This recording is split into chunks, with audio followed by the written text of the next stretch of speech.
Hi guys, I'm Maytê and you're watching the Immortal Crown. Hi everybody, this is JD Netto, and we're going to be talking about the thought-provoking themes found in the Echoes of Fallen Stars novels. So happy watching And happy reading. So JD, you know that I'm a huge enthusiast of symbols and codes and what they mean to us as social species. And during the reading of the book, the whole series, the novels, the Immortal Crown is a symbol of beliefs and systems established so powerfully that one beliefs can never be changed, right? It's about a credo. Or the almost. illusion of that. Exactly.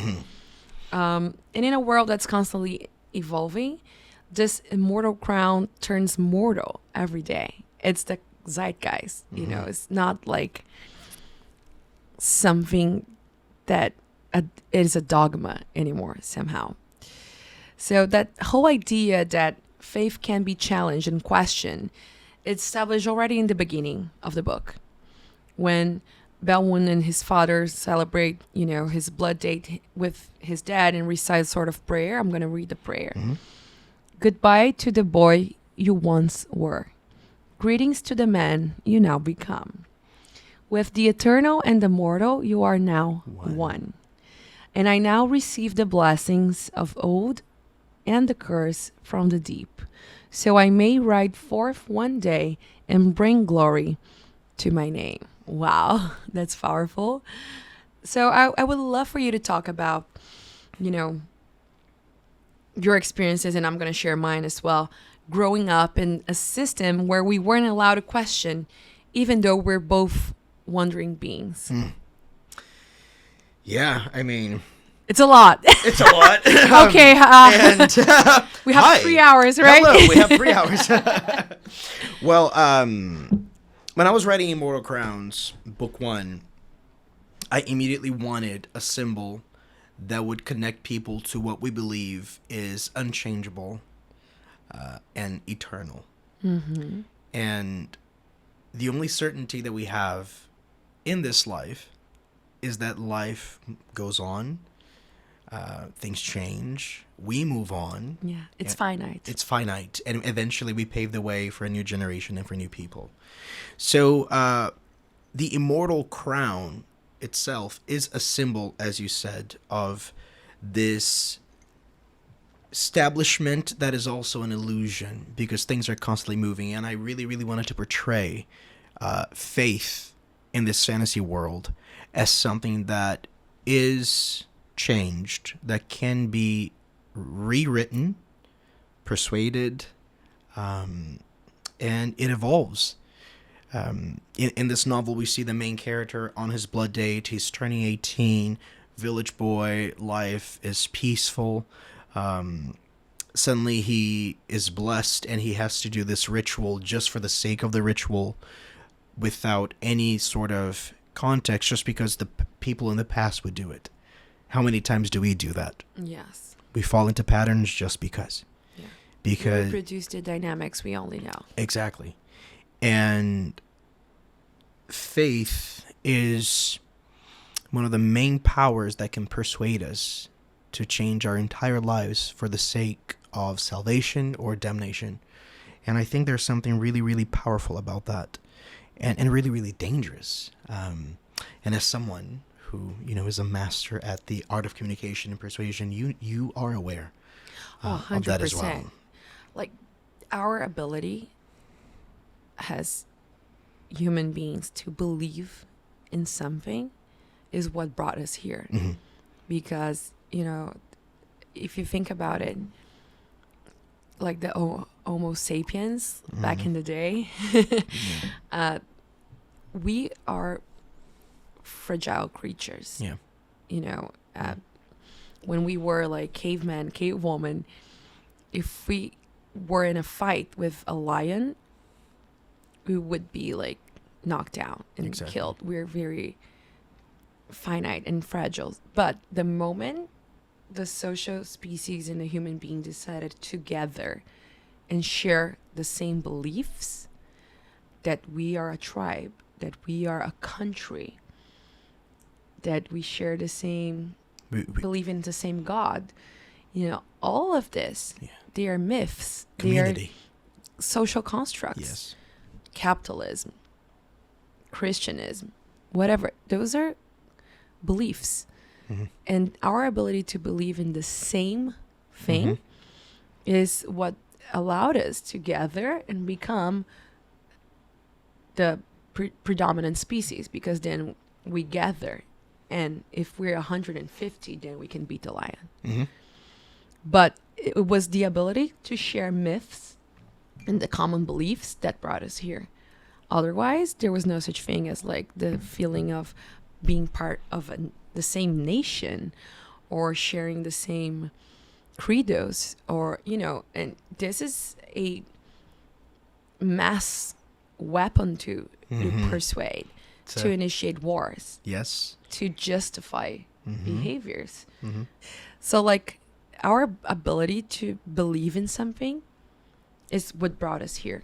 Having faith. Faith in a system. The untangible Yeah. gives us reason. Yeah. And it's the intangible understanding of everything that you said that drives us to do what we do. Not that all social constructs are wrong, but they're not tangible constructs. And they're real because we believe in them. Exactly. And then we institutionalize them. Exactly. With policies and laws. But like, to make believe. And in when it comes to faith, in the general term of faith, not only religion, but the faith in something, that something has to always be questioned and analyzed and be held accountable. That's also important, to be held accountable. There's a moment in the book where Belwound has a conversation with his mother, and his mom uses the expression, "Oh, son, buy the feather." And in the book, he stops and he goes, "Why buy the feather if a dove is so fragile? Why not buy the dragon or some majestic creature, not a dove?" And then the boy is immediately like, question, because that's how things have always been done. And that's the problem. And that's why the curveball of the series is Lucifer's lost son discovering the true identity of his father and his father's past. He loved the creator before they turned mortal enemies. And once again, we live in a world where narratives are needed. They provide foundation, but they must always be questioned. A sense of curiosity is a healthy thing, even in faith. And you also grew up in an organized religion, and now I actually want to throw the ball to you now, as someone who's so inquisitive, someone who is a wanderer. When did it become okay for you to really wear that statement, "This is who I am, this is what I believe, and this is where I'm going"? I would say that even though I grew up, in an evangelical household, and I was an active member of the church, like a youth leader since I don't know how many years, but like, I started early. I've always had this curiosity and inquisitive mind that I should not see the world as a dichotomy. So, even when I was like attending the Sunday service and all the rites and all the stuff we had to do, for me it was about the meaning behind it and not just the protocol. And also, like, I've never been a huge fan of dogmas.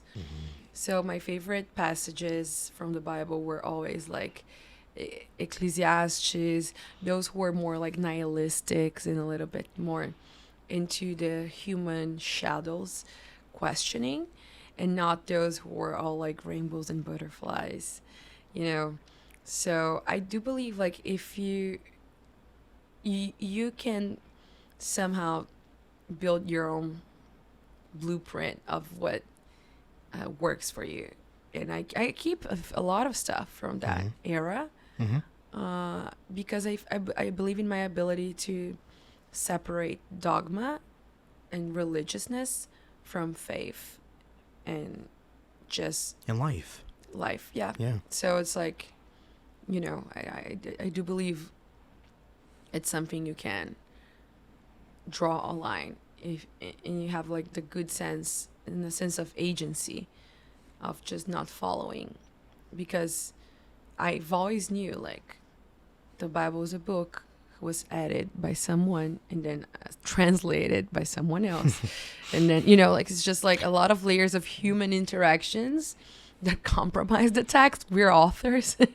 We know how much it loses. Thank you, editors. No, but I just mean like just Thank you, copy translating. editors. Yeah. It's like, and I'm like, that's we don't have the original, so Yeah. I if they can adapt, if the pastor can adapt and make his own version and interpretation, I'm allowed to do that too.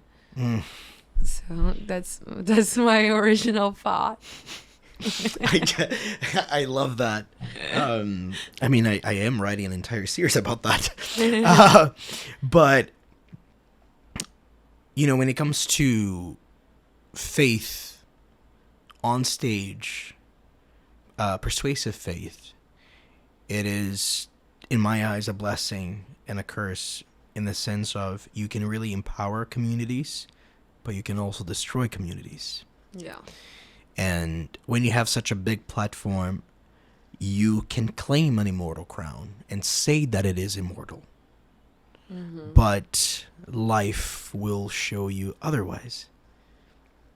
When you call it immortal crown, so just we can clarify here, it's like those statements and credos that are timeless. Yes, that are thought to, that people believe cannot change.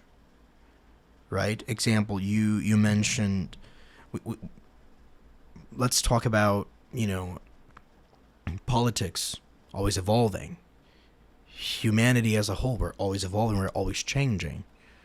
So the idea is to keep a teachable mind and a grateful mind, because I loved what you said, that you keep a lot of the good from that time that you lived in that organized religion, and I do the same. There were many incredible lessons that I carry with me, but I'm an example of what I thought at the time, statements and foundations and teachings that I thought, these things cannot waver. They cannot be shaken. Well, my life shook them all. Yeah. Same thing that you did with your platform, Yeah. but especially as a woman, and as queer people, we paved the way in so many ways, and even in that aspect of faith, sometimes we see messages being preached that, your differences do not make you accepted or make you less. And that's when we have to realize that all these things are but speeches that can be changed and can evolve. 100%. I agree with you. And I do believe that the beauty of faith is that we can attach meaning to it according to We can. what I we love are. that. We can. Exactly. So it's like, so again, as human beings, our ability to say, this is a mug, this is a microphone, this is a table. Okay, but to attribute meaning to something is an ability we have, and it's subjective, and it's beautiful, because then like I can reframe and reframe and attach a different meaning to some things that once were an object of oppression. you said like persuasion can be, a weapon for the good or the evil. I believe like our ability to persuade someone, it's built upon trust. So your one is only persuaded if allowed to. So also knowing the techniques and the approach prevents us from falling into then has individuals. So, in your opinion, how can one prepare themselves to live a life that is teachable, honorable, and also learn the art of persuasion, protection, and action, like you just mentioned? I think that would be a nice little tidbit here.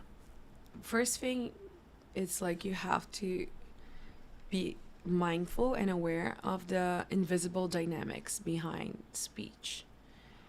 Every speech, there is an underlining agenda and intention.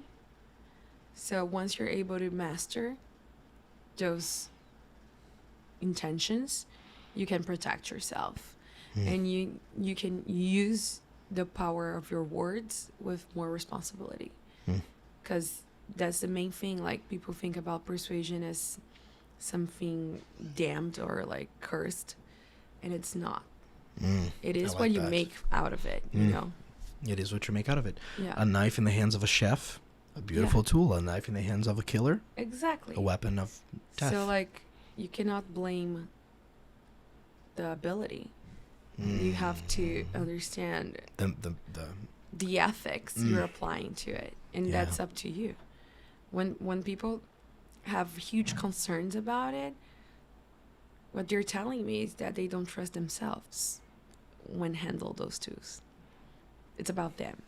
It's not about the art of persuading. I find that so powerful because when I started writing the series, I knew the narrative Lucifer, creator, was going to bring a lot out of people.